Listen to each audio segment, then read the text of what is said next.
is up? Welcome out to our 6 o'clock live stream. Justin's got the shame bell. Hello, Just probably everybody. blew everybody's ears out. Uh, I, yeah, man. So, Did you first make off, an error? I did. Did you make a human error? I did. Since is not allowed. I want to thank Chris Hawkins right off the bat for the $9.99 super chat. Thank you, Chris. Much appreciated, man. Yeah, I definitely made an error. It was brought to my attention. Kindly. Yeah, for sure. Absolutely. Yeah, there was no hate behind it. Good. Man, it just happens, dude. I just want to explain. I mean, I think I said it a couple times during the chat that man, like I was dealing with some severe like back pain that day, and I definitely was not on my game. And sometimes when that happens, I should have just been like, hey, look, I'm not going to do the live stream. But I hadn't done a Wednesday night live stream in a while, and I was like, I can't not do it. So I was just like, you know what, I'll tough it out. But man, I realized actually after I said one of the things that I was wrong, and then it was brought to my attention that, and we'll get into it, but we also have some news stories to just one that I found today. It's kind of interesting, man, and it actually touches base on some stuff we've talked about here before and how we feel as though there's some ulterior motive behind it.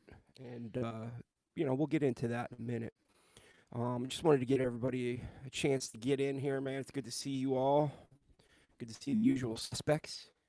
I didn't anticipate on there being a lot of viewers today. Why? Because it's football playoffs, so there's definitely not going to be any Sports ball. Yeah, there's definitely not going to be any Philly people on here, but whatever, man. We're going to make the best of it. Go team. So let's get into the apology. First thing I wanted to apologize for was on Wednesday night when I was talking about the Martinick family. I actually said that Pat Martinick started Body Graphics, which not necessarily the case. That's not the case. He actually started Picture Machine. Guy Martinick started Body Graphics in Reno, which Jesse currently runs. So that was the first mistake that I made. So that was actually the one that I caught after I said it and just kind of went with it. Mm-hmm. And that was one of the ones that was brought to my attention. One of the other ones that was brought to my attention was not a complaint or hey, you messed up per se. But the whole point of the episode was for me to cover families. So I didn't want to talk about tattoo lineage, like your tattoo grandfather, your tattoo father, that kind of thing. Families. I wanted to talk about like actual bloodline families. And I said right off the bat that it was not going to be an all-encompassing list. There's Polynesian families, Japanese family. I mean, there was tons of different families that, I didn't talk about. It was more just to bring the light to the fact that there are families out there that have done this. So, there was some, hey man, how come you didn't bring up this family, this brother and sister, this, which is fine. Like I said, I put the caveat right at the beginning of the episode and said, hey, look, this isn't going to be all encompassing. But one of the families that I did kind of chop off at the knees, which was not cool, was the Shaws. So I talked about Bob Shaw having his two sons, Bobby and Larry. Mm-hmm. And I left it at that. Well, there's actually further generations in the Shaw family. And, it's not that I didn't want to cover them. It was just, hey, man,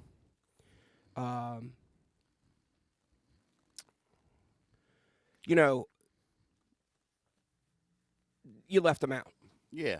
And I kind of felt bad about it. So in this picture, we got Larry, Bobby, and Larry Shaw Jr. And in this next picture, we got Bobby and Benny Shaw, who I believe Benny is still tattooing down in Houston. So I didn't want to, leave them out. It was just hey, to be honest with you, that episode was really hard to get information. I was asked where I got my information for the Shaws, and I said, well, I got part of my information from the Pike. It's Carrie Barber's shop, right? She has her tattoo history of all the artists that worked on the Pike. So that's where I got some of it. And then there was another piece that I got that I don't remember the website or whatever, but man, I'm very thorough. I'm not 100% accurate, but I try to be. So for me, it made me kind of like, oh man, I was kind of smashing myself pretty bad because, man, I'm in this to be as accurate as I possibly can, and I feel like if you take 2 steps forward and the minute that you mess something up, it's like 3 steps backwards, because I have to earn the trust of all the older generation guys that are putting their trust in me to get the right information out, along with, tattooers of today that are relying on me to get the right information out. So when I drop the ball and mess that up, it kind of stings a little. But you really, I mean, I understand that making the mistake between Guy and Pat. Yeah. But really, you weren't inaccurate with the Shaws. You just didn't have the complete information. Right. And there's a difference. Like that picture of Bobby Shaw as a kid and then him grown up with all that work done by Burt Grimm, I mean, that's iconic. And, everybody, it's pretty common knowledge that his son tattooed, just like it's common knowledge about Don and Doug Hardy. But, yeah, I wouldn't kick yourself too much about. No, man, but you know how it is. About missing it, especially since you're on here, Yeah, I mean, well, and I am owning it. Yeah. Because, For those of you that don't know, the bell earlier, I did follow Buck through the city, very similar to the Game of Thrones episode. He was nude, and for a small price, I will send you pics. Thank you for the $5 super chat. There we go. $5 from right Sarah. There. Thank you. And I don't think I got to put it up on screen, but thank you for the $9.99 super chat from Chris Hawkins.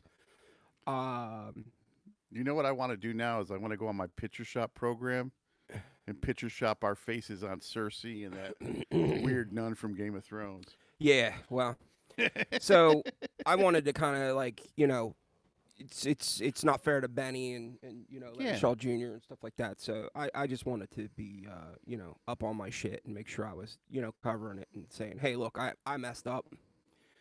And as far as the whole thing with, the picture machine body graphics, like I know better because I actually did that episode with Jesse and we talked about all that stuff.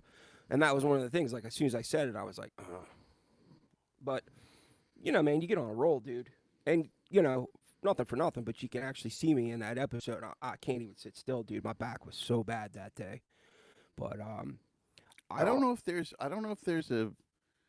a tradition of honoring honesty in tattooing really too much. I mean, there seems to be a pretty heavy tradition of honoring a good story. You know what I mean? Sometimes the good story maybe trumps the facts a little bit. So I wouldn't kick yourself too much. So I'm going to try something new tonight. All right, we're going to try something new. This is the first time I'm hearing about this. First time I've ever tried it. So I don't know if it's going to work or not, but I'm going to hit this button and let's see what happens. And hopefully it doesn't hang up and be like, hey, good night. But I'm going to do this now. Boom. What are we doing? I just gave out 5 memberships to, it's random. Gifted 5 memberships to our subscriber page. Did it work? Yeah. Like you get a car, you get a car? So it picked 5 random people. And None of them are the people that are in chat. So Man. that kind of sucks. But hey, whatever. Anyhow,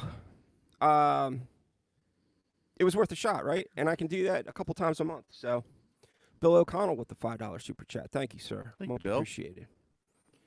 I was kind of hoping it was going to give to some people, but that's the thing, right? It's all random. And I'm allowed to give 10 away a month. Not random like when your boys are doing the drawing for the new motorcycle during the raffle. Yeah. Yeah, not random like that. Yeah. Well, you know. It sucks. Whatever, man. Hopefully they enjoy it. The whole point is that I'm actually trying to strum some of that up because, with the upcoming episode that I did with Brandon, I want people to be able to see it. So if I can give 10 away a month, man, I'll knock it out another week or something.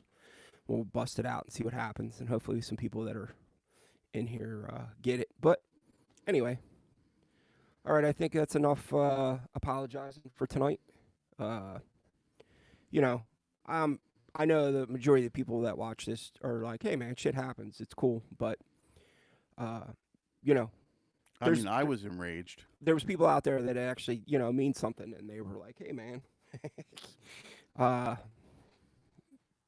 might want to revise some of that. And I was like, shit. Yeah, there we go. Which is cool. They weren't, like I said, nobody was being a dick about it. But, yeah. So, anyhow. The next thing up that I have is kind of interesting. And this is a topic that we've talked about a couple times, and drag will be more apt to Yes. To kind of chime in on this, but apparently we got some mail in the shop. We did get some mail in the shop. And you go ahead, you tell because you're the one that did it. So I get mail in the shop. Hold on. $9.99 super chat from Medusa. Thank you, Medusa. Thank you, I bro. get mail in the shop, and in the time-honored tradition of good business ownership, I throw it in a drawer. And it usually takes about 2 weeks, 3 weeks, or a month for me to go through it, as I am so busy here at the tattoo shop playing video games. And we got some mail from Drag. And I'm actually going to jump off screen real quick and go over and grab it. Yeah. Because it was pretty dope, man. It was pretty dope. Yeah, man. It was awesome for Drag to send that. We were surprised. I was surprised. I know Justin was because, like he said, he threw it in the pile of bills and was like, oh, shit. And then I came into the shop to hang out one day, and he was like, dude, we got mail from Drag. Irish just said, what program do you use to stream, bro? I use a program called EV Mux. OBS, I tried, and in order to get all the cool stuff where you can put like the super chats that people give you and stuff like that on screen, it was a lot of extra work, and I said I don't want to deal with that. But go ahead, man. So we got a series of postcards, 2 paintings, a koi fish, and I want to say this is Kaiotsu, a 9-tailed fox, but I might be wrong. And then he sent us a couple pieces that he had done. I guess they're promotional postcards. It looks like that one is him and his family. I thought it was him and the people at the shop. Well, his daughter is one of his tattoo artists, so I'm going to assume that she's one of them. Yeah, this is a postcard of people with their back turned. So what we're gonna do is I'll get Justin to scan these and we'll put them on the community tab so you guys can all see them and it's nice and close up and stuff like that. Greg is in here? He is in here, yeah. What was the building? Yeah, Justin was like, what building is this? What building is this? What's up, David? Thanks for hanging out with us tonight. It doesn't say on the postcard, but these were awesome and I was really touched. And I'm sorry that it took me so long to acknowledge them because I really just assumed it was like, I don't know. I didn't really think anything of it. I just threw it in the pile. But awesome. Thank you, Drag. Much appreciated, man. And like I said, we'll get Justin to scan them because he's got a scanner here. and we'll put them on the community tab so everybody can see it and see what they look like. If we hold it up, it's not going to work. So we're better off just doing it that way. Okay. I'm going to say it's a famous cathedral. It's the Cathedral Santiago de Compostela. Santiago de Compostela. So that was my best shot at doing Spanish. Yeah, and he said, "Yeah, that's us flying needle." So that's nice, dude. There you go. Is this his work? Yeah, Drag, was the tattoos that were on these the two the paintings and the one tattoo, was that your work or is that your kid's work? We weren't sure about that either. So while we're waiting for Drag to answer those questions, let's get into the story that we have for tonight. And I thought of some follow-up for that. He said it's Kitsune, Japanese mythology. Yeah, nine-tailed fox. Okay. And because it's white, it's a messenger of the gods. He said it's from my daughter. Really? Dude. Right? Dude, your daughter is going to be a freaking amazing tattoo artist if that's the case, dude, because the paintings are sweet. Yeah, man, that's... Tell her we said so. Yeah. He said all work from her. So beautiful, dude. That's all his daughter's work. Dude, she is going to be... proud dad, man. Yeah, for sure. Now, the reason why we brought Drag's name up is this is some EU stuff that happened or went down. Let's give you the story first, and then we'll get into the details of it. So, this story says, man loses all his hair and stops sweating after getting a tattoo. Now, right there alone, the headline is like, whoa, what the hell are you talking about, right? It's what happened to me. Yeah, that's why I lost my hair. Right. Yeah, that's it. Yeah, I didn't stop sweating, that's for sure. Yeah, not to I sweat like a whore in church, dude. Do you? Oh, my God. Nice. I sweat sitting still. You should have seen me out there in California, dude, because it's been cold here. I'm not in that, hot summer fat guy mode. Yeah. So as soon as I hit that heat, dude, it was like whoosh. Somebody just gave us a... I prefer the cold. Oh, right on, dude. Nathan, thank you, man, for that.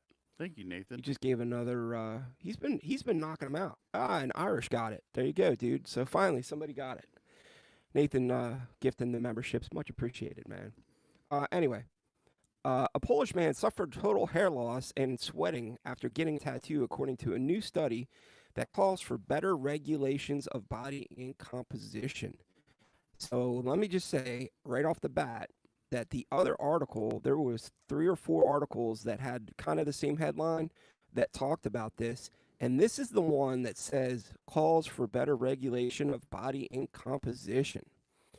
To me, it's like the other 3 articles were trying to skate it under the radar. They didn't mention that. Mm-hmm. A 36-year-old man got a red flower tattoo on his right forearm in 2020. So that's another thing. This article, you guys can see it right here, came out Friday, January 9th of 2026. They're talking about something that happened in 2020. And 4 months later, developed an intense itching, severe skin peeling, and a bumpy rash at the site. Now, this is why I kind of read it. We've all had, like, I personally, I raised up on with purple. So if a lot of purple's used, and it's a different shade of purple, by the way, it's not all purple. I have like a dragon on my leg that's till this day has, every once in a while, it'll raise up.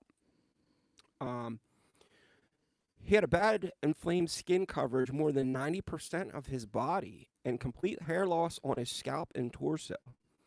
He also stopped sweating entirely due to a condition called anhydrosis. Unable to sweat, he could no longer exercise safely, work in heat, or tolerate warm rooms. The Caucasian white male developed erythroderma, alopecia, and hydrosis, and vitiligo as complications of a red ink tattoo, making a rare and previously unreported case of such extensive reactions. according to the study published in Clinics and Practice. So, again, this is where I think Justin and I think there's some ulterior motive with this. Do you know about the wax lady? No. So in Philadelphia, there's a woman she's in the Mutter Museum. She passed away, and her body became a wax-like substance. Yes. There's people that have spontaneously combusted. Mm-hmm. There's people that have all kinds of odd, unique, Yeah. incredibly rare medical conditions. Right. Yeah, there's a saint. I don't know where it is. It might even be in Italy where the person looks like a wax statue. Yeah. And it's their skin just turned to wax. Yeah. So yeah, I get where you're going with that. I mean, I don't know. I think this is some ulterior motive thing because of that sentence at the beginning. 4 months after getting the tattoo, the patient began to develop itchy skin, eczema, which progressed into blah, blah, blah, blah. So basically, what they're saying is they tried to treat it after months of ineffective treatment with steroidal drugs to suppress immunity. Doctors surgically removed the inflamed tattoo fragments. But even this didn't improve the patient's clinical conditions much, and he developed vitiligo. Only after the complete removal of the red tattoo ink from the same series that caused the sensation and use of immunosuppressive and Jesus Christ, drugs, was hair growth restored and progression of vitiligo halted, but no effect on the anhidrosis. So it goes on and talks more about this, but where this got a little weird for me was they started to say more about, concerns about growing complications caused by tattoos, ranging from mild skin irritations to more severe allergic reactions, blah, blah, blah. Potential harmful effects, including development of skin cancer. I mean, dude, they're laying out all the scare tactics for this. Most commonly, they are concerned about the red ink. Chronic allergic reactions to tattoos can occur months or even years after getting a tattoo. For instance, the regulations were enforced in the EU in 2022. Red ink commonly contained toxic compounds such as mercury, cadmium, and arsenic. The patient in the clinical case we were describing got a tattoo in 2020, 2 years before these regulations were introduced. All right, so that's enough of that. So years ago, California has the strictest lead laws in the United States. So what a group of California lawyers did is they sued a large national ink manufacturer in California, right? Because that was the one particular state where the levels of lead, which, are microdecimal, but are present, right? And when I talked to people about this, they said basically it was a shakedown. So the lawyers approached the lawyers of this guy's ink company and said, listen, if you fight this, more than likely you're going to win, but it's going to cost you about $250,000, for instance. Settle with us for $125,000 and we go away. And that's what they did. You know what I mean? It had nothing to do with safety. It had nothing to do with the ink itself. It had to do with a group of lawyers that saw an opportunity for a suit and knew how to manipulate the law. Okay, so I get that, but I think where I'm more apt to say that there's some behind the scenes, ulterior motives going on is the fact that doesn't it seem like these articles are coming out every other month, every third month, like we see some new article about how, inks are causing problems with whatever, but they don't mention the name of the ink. They don't name the ink company. They don't name where the ink came from. Does that matter to you that they don't name those? Yes, absolutely. Right. Because if you're getting stuff off of Temu and, Chinese inks, they don't. Are they testing them? I doubt it. I doubt if they're testing any of it. So for you guys that aren't from the United States, there was a huge thing this year where Walmart decided to buy its Christmas cookies from India, and then all over TikTok, people began to post videos of the rat infestations in different Indian bakeries because they don't have the same, just like we don't have the same health standards as Europe. Some countries don't have the same health standards as us.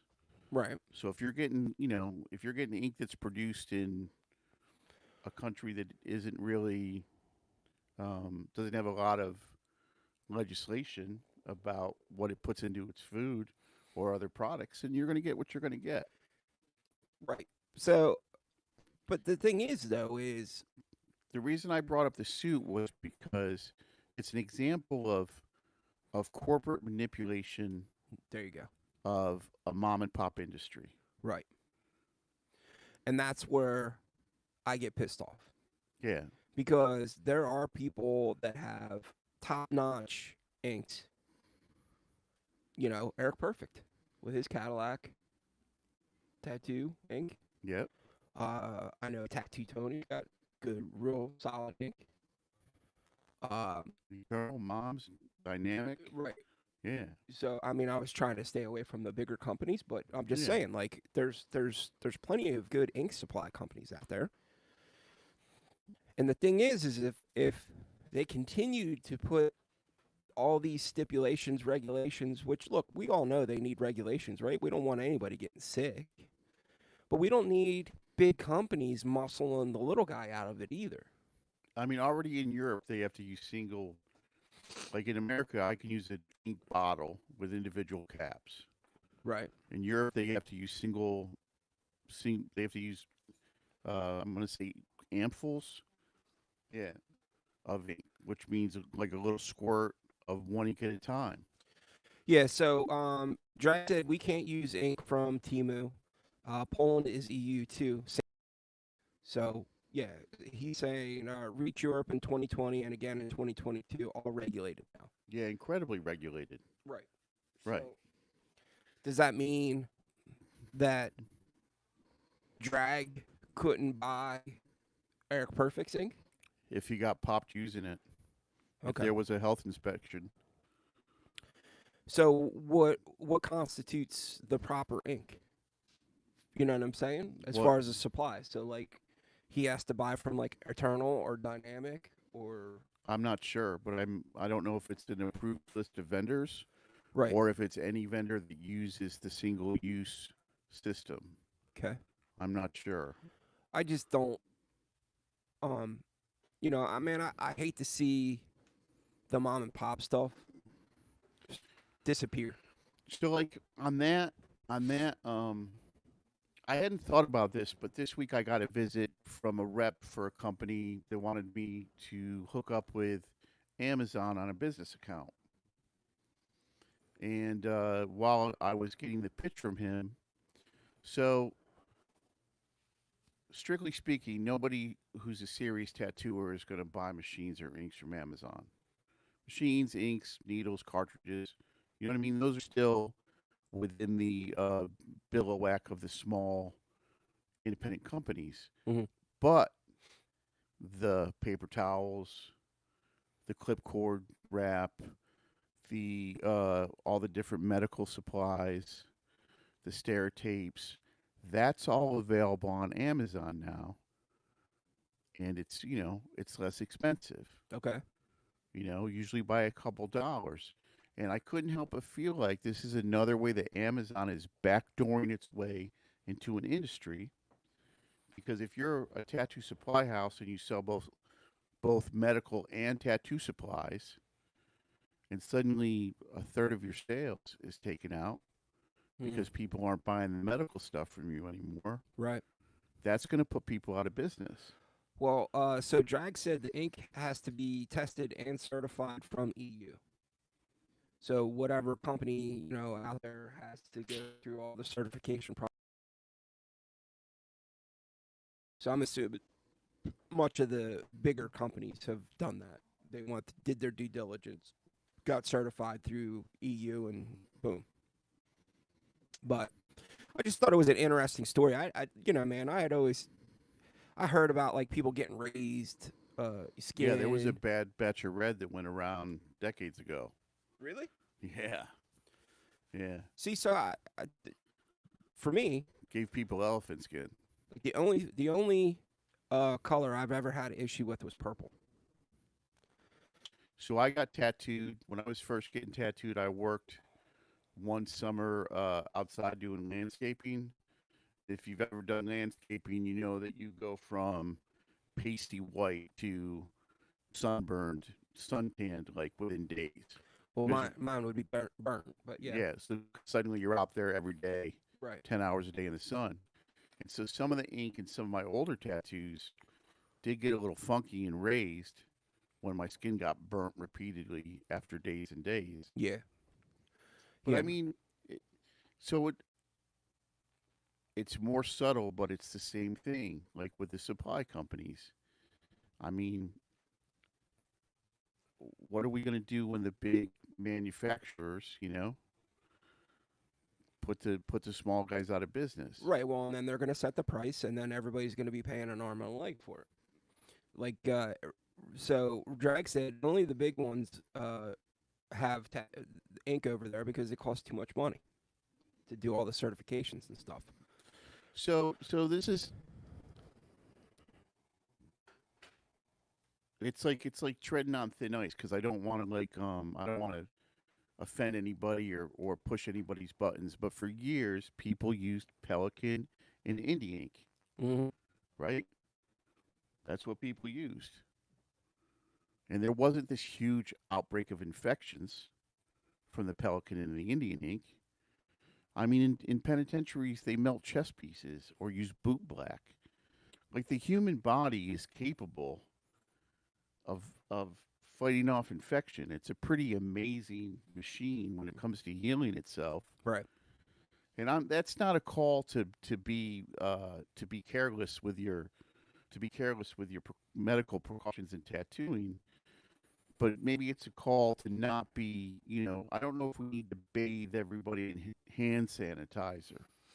So Chris Hawkins said, "My first tattoo in the '90s, the red was still welt up." Mm-hmm. Yeah. So, um, Drag said, "Haha, mine too, Chris. I feel the old ones sometimes." Yeah. So I guess the one I'm talking about is probably my oldest tattoo, and that's the one that has the purple that raises up every once in a while. I mean, because you got to understand that back in the day, they weren't selling inks. They weren't selling powdered pigment to tattooers. You had to kind of backdoor that. You know what I mean? You had to have like a semi legitimate in. You know what I mean? Um, I'm trying. I'm trying to think of who was the guy that painted the theater signs. Was it Dietzel? It was one of the Midwest guys. It was he before he tattooed, he painted theater signs for movies. But he was able to produce a lot of really good colors because he had ins with art supply companies, so he could get pigments where they wouldn't, if just a guy called them and was like, "Oh yeah, I'm a tattoo artist." Click. Right. But if I'm a sign painter, Right. I got you. Just like Philadelphia Eddie, he had a friend of his. From what I understand, if I'm speaking incorrectly, from what I've heard, he had a friend of his who was a chemist, and so he was able to get his hands on a lot of different pigment. Yeah. Well, Sailor Eddie talked about that. Yeah, How they had somebody that they were friends with. I don't remember the guy's name off the top of my head, but there was a chemist, yeah. and that's how they got some of their colors. Um, he very well known that Esther was like the mixer, like she was the one that was putting the colors together and stuff. So, I mean, uh, they say that the really old head tattooers. I mean, they had when they put the inks in themselves to see how toxic they were. some of those guys had wounds that wouldn't, that wouldn't heal. Yeah. I mean, because like in, the old red, like from, I mean, I'm not talking back in the day, the 80s or the 70s. I'm talking the 1940s.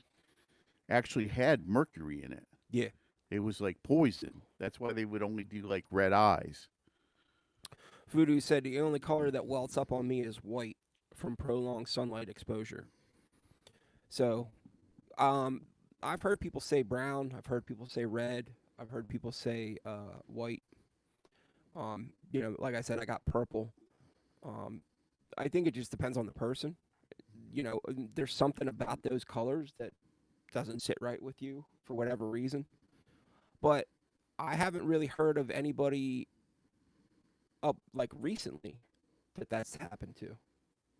Well, you have to think too, man. They're Different kind of. yeah, they're it's a different process now. It's not a pigment in a suspension being put under the dermis. Did that sound? That sounded really pretty scientific, didn't it? It did, man. You sound Yeah. like you knew what you were talking about. Yeah. It's impressive. It's a different chemical process now. Right. So it's not like It's more like a dye. not a pigment. Yeah.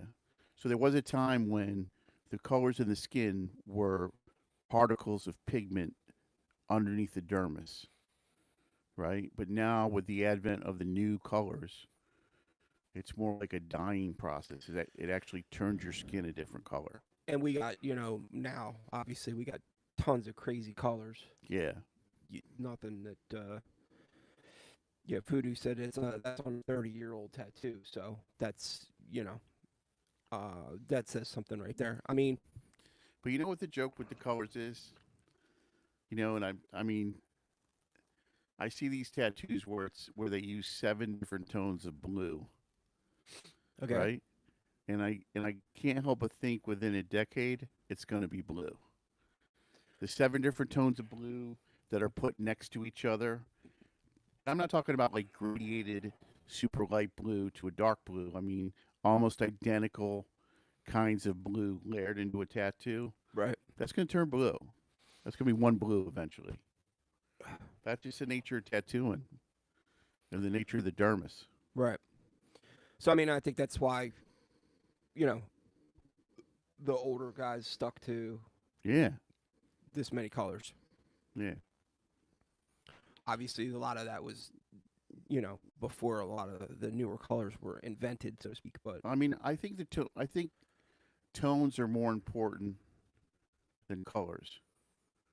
Like on any given color in my color palette, there's a light, a medium, and a dark.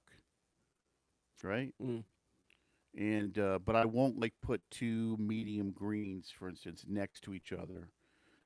Even though you can tell the difference when the tattoo's first done, and for maybe a year or so after it's done, eventually it just becomes a uniform green. Well, and that's how you wind up having the guys that, the influencer dudes that get these crazy tattoos and they look freaking awesome the day that they're done. Right. And a month later or 6 months later, like that, I don't know the guy's name, but he got that giant chest piece done. It looked freaking awesome. And then somebody saw him on the beach and it looked like just a gray blob of yuck. And I'm like, well, that's because it's media tattooing. So Nathan had a good question. When the old timers tested the pigment on their thighs, would they make a single dot, line, or design? I've always wondered what they look like. From what I understand, they were dots or small circles. From what I understand, I wasn't there.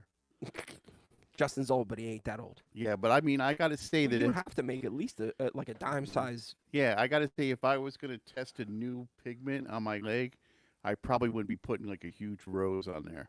I'd probably be just putting a little spot test. But it would have to be big enough that that you could see it. Right. To see, okay, well, that healed wonky. Do you whatever?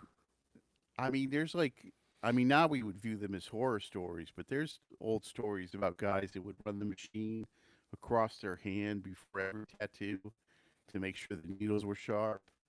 Guys that would run the machines through cheesecloth. You ever heard those stories? I heard the cheesecloth. Yeah. But as far as like rubbing it across your hand, like no running it. Like, yeah. Yeah. Well, I never did that. You also had guys that were Using sponges and buckets. and not changing a needle out for like a week at a time. Yeah. I mean, dude, you imagine 20 sailors a day, and then you use that needle for like a week. Those last couple guys, the first couple guys were like, man, that old man's got a freaking, he's got a light touch. And then the last five are like, Jesus Christ, like you're just when using a jackhammer. when the pins are like this. Yeah, dude. They're like hooked. Completely dull. There's like no point to them. Just blunt force trauma to your skin. I mean, dude, that's got to be, yeah. Thank God we don't do that anymore. So if you think Although maybe it would stop some of the people from getting tattooed. if you think about steel tubes for coil machines, right? And I mean, I've read that they used to scour construction sites for metal that was the right size and the right diameter. And then they would cut their own tubes Okay. off on metal they found at construction sites. Now, obviously, they would clean it and all. Right. But still, like that kind of ingenuity. They boiled it in a pot of hot water. Threw some of that barber salt in there. There we go. Hey, all right. It's That's clean. good. All right. Yeah, man. It's funny because right out of high school, after my first year of college, I worked in a machine shop, man. And, we didn't work on anything that was tattoo related. But now I look back at it and go, man, I could have been, cranking out tubes left and right, man. Probably making pretty decent money. So when I went to buy my kit at Spalding and Rogers Manufacturing, it was up in Voorheesville, New York. I thought I was gonna get there, and the machine shop was gonna be some kind of like all gnarly tattoo dudes, with CNC machines making frames. And I was really disappointed that it was just a bunch of guys, just a bunch of Joes. Yeah. Not tattooed necessarily, just like dudes that were machinists. Dude, when I was working in the shop, man, we were making parts for Kodak for these. It was like a film color tester or something. And then the other shop that I worked at, we were making parts for nuclear submarines. Like I had to have clearance and all kinds of shit in order to work there. I worked at a place where they were making a pin for the space shuttle. Nice. Like just a metal pin. Not to get sidetracked off of this, but what was the worst job you ever had? Worst job I ever had. Other than tattooing?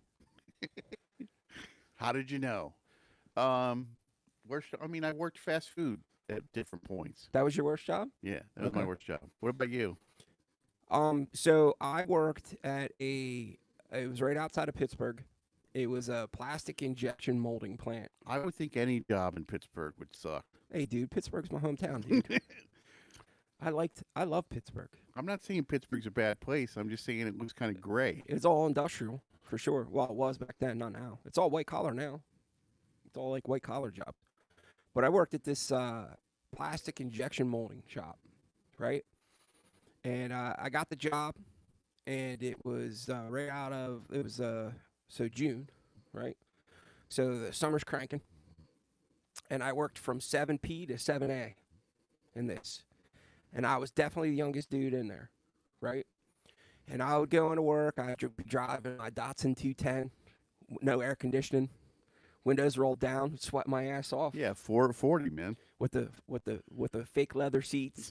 You know what I mean? Like if you didn't have a towel down, you get up and your leg would stick to it, right? So you go to work and it'd be like, let's call it 95 degrees. And then you go into the plastic injection molding plant. And it's maybe 125-ish degrees. Yeah, dude. So the first night I'm working there, I'm like, I keep looking over, and they got this break room. It was like a sliding glass doors, and they got air in there. And I'm like, and I see all these old heads, they're like eating on the line and shit like that. And I'm like, why is nobody going in there to air conditioning? So I'm like, fuck it, man. I go in there, dude. I got my little sack lunch, dude. I sit down. I'm like, oh, dude, this air is so good. Well, I don't know, man. Maybe it took 20 minutes. By the time I got back out on the floor, I realized why nobody went in the break room to eat their lunch. Because going from 70 degrees air-conditioned, break room back out to 125 degrees. Yeah. Yeah, dude, I was like, yeah, that was a rough job, dude. But So I think my worst job ever was I worked at a recycling plant. oh, dude, Yeah, that's and one time we got in a box of magazines, and at the bottom of it was like a whole pile of hypodermic needles. well, dude, nothing for nothing, but you could be the guy that works at the Cologuard plant and has to unbox everybody's shit, have the shit in a box and I send it. actually, to be honest with you, I just do that as a volunteer. I don't, I don't get paid. Jesus Christ, dude. I just do that. That's yeah. That's Hold on, man. I got shit in this box and send it. Dude, what a horrible job. You know what though, at that plant, right? Not to go back to that, but so you guys were shitting in boxes. no. Like I as much as I as bad as I thought that job was. So it's basically it's got a big hopper where it's melting plastic and squeezing it through these molds, Injection molds. Yeah, right? And we're making coping for windows. I was at one that made balls, Okay. like plastic balls. So if you were running a line and a piece of that got jammed in there, because sometimes the molds would get gunked up, dude, these guys used to have to come along. You'd have to hit the button, and this alarm would go off, right? And there'd be these guys. Now it's 125 degrees. I'm sweating like a whore in church, right? I got jeans and a short sleeve T-shirt on. These guys would come, and they would have full blown like aluminum foil suits. They look like alien dudes with the dome, and they'd be spraying hot kerosene on the molds. That was their job. Yeah, dude. So there's just when you think you have a shitty job, think of that and go, my job's not that bad, dude. So one of the coolest things ever was I worked at a dye plant for textiles, and it was owned by this guy from England. And one day during the summer, these two kids show up. Like they look like little English punk rock kids, and apparently they're like great nephews or grandsons of whoever owns the plant. And their job was to clean what we call the dye traps. Okay. So all around the floors of the textile plant where we dyed the textiles were like trenches that had metal grates over them, and you know you'd get gook and dye and stuff and cloth, and these guys had to go through the entire plant with these like scrapers Oh and man. scrape the dye. And so I asked like one of the guys. I was on pretty good terms with one of the bosses, and he's like, "Yeah, occasionally this guy sends his nephews over or whoever's entering the family company, and that's the jobs they do. Because a year from now, they're going to be making X hundreds of thousands of dollars Yeah, well, as management. But this dude just thinks that to keep his family, right. with a good perspective, and I like that. I always had respect for that. The well that man, that basically, lets those guys know working from the ground up. Because Yeah, what's the saying about like in corporate America? That don't bash the janitor or whatever. he might be your boss. Um, on your way up or on your way down or whatever, you're gonna cross paths, man. And man, it's Malone said you that. never know, dude. It's so like just to swing this back around to tattooing, because this is what we're supposed to be talking about. We talk about stuff. The man, this is one of those things where it's like uh we all agree that you shouldn't treat your apprentices like shit to an extent. You got to mud check them. You got to make Yeah. sure they want it. But the days of bullying and all the other shit, dude. There's no need for that, because there's eventually. I mean, look, dude. Here's a perfect example. Baba, at one point, he started tattooing in the '80s or whatever, right? Right. Uh, at one point, he had Rick Walters and Tennessee Dave working at his shop. Now, he loved the hell out of those guys, and he gave them a home to go to after their shops closed and Rick, you know, left Burt's and whatever. But like, had they treated him like shit, he wouldn't have done that. Yeah. I mean, and I'm sure if you asked Abba if they treated him like shit, he would probably be like, hell yeah, they did. They probably busted his balls relentlessly. Yeah, they probably put him on a tricycle with But it's like a a good. garbage can lid and a broom. Did you see the one with Beaver Duck where they shaved the apprentice's head? They gave him the Friar Tuck haircut.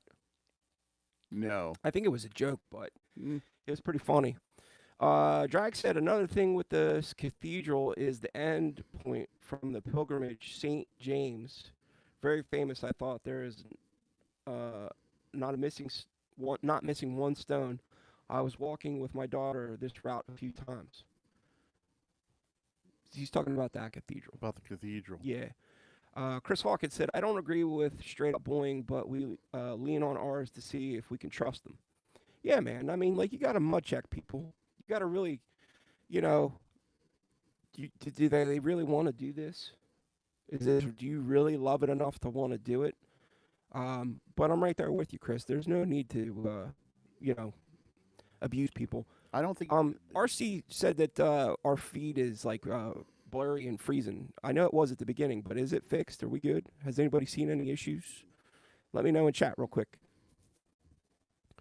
He sent a text, so he might be watching from the beginning when it was, for whatever reason, it started off a little wonky, and it might have been just the YouTube's been having problems with their feeds. You know what the blood wings were? Say what now? The blood wings. Not those blood wings. The other blood wings. Go ahead. So in the U.S. Air Force, when you became a pilot and you were given your wings, right, your training officer Oh, they stamped them on you. would put it against your chest And slam it in there, right. right? And it was a tradition, right? Do they still do that? I don't know if they still do that or not, but I sort of think they should. Or like, what was you know about being a shellback? The first time a sailor crosses the equator. Yeah. So everybody's saying that it's still freezing a little bit, a little flashing sometimes. Yeah, man, it's got to be something on YouTube's end, dude. It's not us. I don't know what the deal is with that.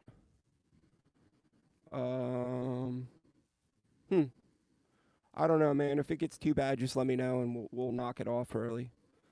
Moderator Nikki said it's happening off and on. Chris Hawkins said it's still freezing. Little flashes sometimes.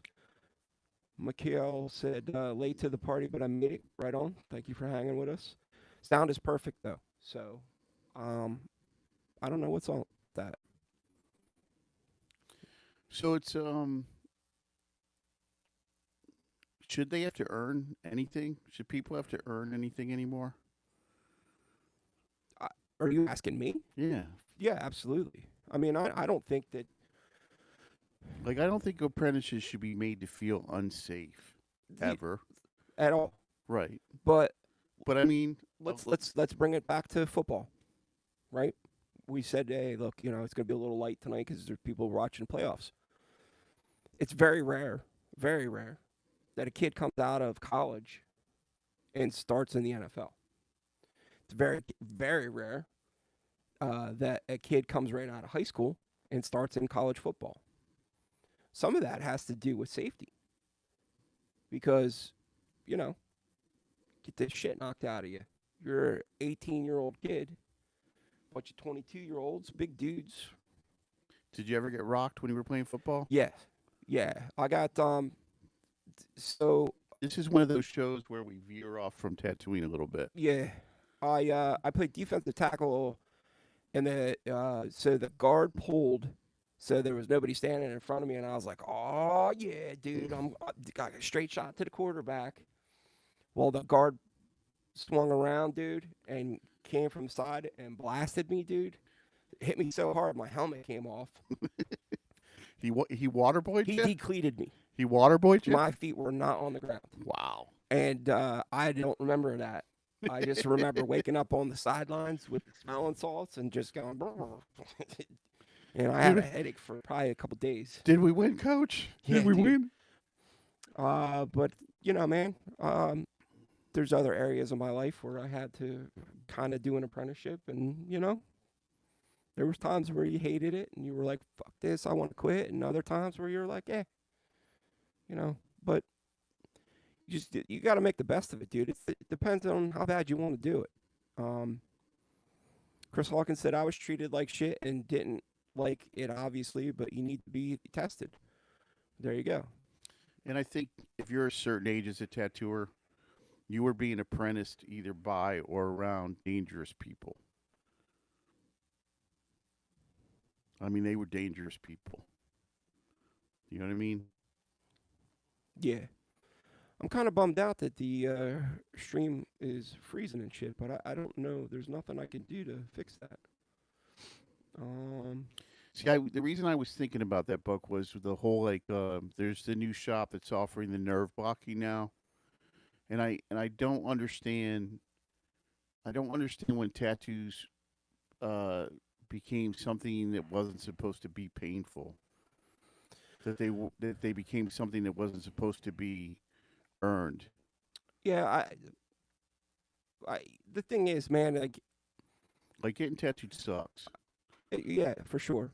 But I'm not for it or against it. I don't really have an opinion, man. Like, if that's what you want to do, that's on you, dude. But where I get kind of have an opinion on it is when you start delving into shit like that, nerve blocks, being put to sleep, all that stuff, dude, you're talking about stuff that could potentially be dangerous. I mean, anesthesia is incredibly dangerous. Right, just to get a tattoo, man, it doesn't make sense, man. Just, tough it out. And if you can't do it, you can't do it, dude. Not everybody has to have a tattoo. I think Beaver Duck actually put something on where he was like, just sit for it. You don't need anything. Just sit and take the tattoo. Yeah, I mean, it doesn't make sense to me that there is a need for that, and I don't get it. But look, it's not me. I mean, I don't see why you would want to put yourself in danger just to get tattooed. So RC's in here. What's up, RC? Apprenticeship should be earned out, or earned, not bought. Sorry. Never teach someone who has not proven themselves to be loyal to the craft and the person training them. So it's funny because I had a discussion with a couple older tattooers and they were talking about gatekeeping, right? And there's this, everybody wants to talk about that these days. But some of them were like, "Hey, man, it's not. It might be the fact that we're holding back that information because you're not ready for it yet. It's not we're gatekeeping it. It's you haven't earned that yet, or you're not ready for that yet." And when it was broken down to me like that, it kind of made sense. It's like with Eric with his ink, right? He'll only sell his ink to certain tattooers who will know how to work with that kind of ink. Because if you're not experienced enough, or Right. like Yeah, because he said like it's because it's thicker or whatever. yeah, If you're not experienced enough, you won't be able to tattoo with it. you won't be able to put it in. Yeah. If you can put it in, it's a really unique kind of look. You know what I mean? Like pigmented ink is its own kind of look. Well, I know guys that sell machines and won't sell machines to to youngsters, not because they want to gatekeep, but because they sell powerful, hard hitting machines. You know what I mean? That in the wrong hands can potentially hurt someone. Right. Yeah, I don't know, man. I going back to the big businesses getting into all this, and it's it just sucks to me when I see smaller mom and pop kind of places getting pushed out. I guess in reality, it's kind of like the people in maybe the 80s or whatever that we're starting to see like Home Depot and Lowe's coming in and moving into their towns, and now their local shop, uh, you know, hardware store or whatever that their family's been buying bolts and nuts off of for 20, 30 years is going to go out of business. I guess it's the same kind of thing, man. Um, I mean, in this area, off the top of my head, I can think of 3 independent hardware stores. I can't even think of three. I can think of 3. Yeah. So I mean, it's just And I think that they stay in business because you can go in there with some like random bolt from the 1930s and be like, you know, Yeah. what is this? Well, I say we wrap it up, man. Since it's 7 o'clock now. Oh, it's 7? Yeah, and we also are, with this whatever's going on with our streaming tonight. Okay. I don't want to keep kind of pushing the envelope and then it really goes south or something. But hopefully it was good enough for you to hear and you got to hear it. And if you're watching this later, you get to hear it instead of maybe just not watching it. I don't know hopefully it'll upload properly. I don't know what's going on. I'm really hoping the shame part came out. Yeah, well, apparently it didn't. Because at the Ah, beginning it was lagging and freezing. So, none of my stuff, none of my gags. I have the worst luck. you know what sucks about it is when this shit happens, dude, we got no recourse. Like there's nothing we could do about it because it's YouTube. It's not us. So it's like when you tattoo with a bishop machine and it breaks. Oh, Oh, we'll end on that. Have a good, happy week. have a Stay good safe.